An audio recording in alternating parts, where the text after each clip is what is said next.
1 মাস আগে আমি নিজে আশঙ্কা করতাম যে আমি বোধহয় গুম হয়ে যাব, সানজিদাও আশঙ্কা করত। এবং আমরা এই ভয়ের দিন যেন আর কখনো ফেরত না আসে। আজকে আমাদের তরুণরা, আজকে আমাদের ছাত্ররা কত বড় স্যাক্রিফাইস করে আমাদের এই দিনটাকে নিয়ে এসেছে, যে আমরা এখন গুমের ভয় করি না, আমরা মানুষকে আরও সচেতন করার জন্য প্রদর্শনী আয়োজন করতে পারি।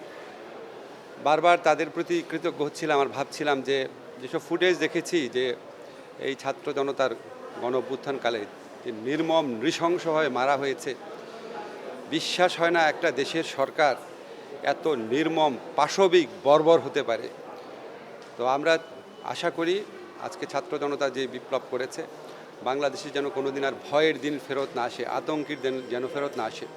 এবং আমরা আমাদের সরকারের পক্ষ থেকে আমরা দৃঢ় প্রতিজ্ঞ, এসবের জন্য যারা দায়ী আছে আমরা সর্বাত্মকভাবে চেষ্টা করব তাদেরকে আইনের আওতায় আনার জন্য।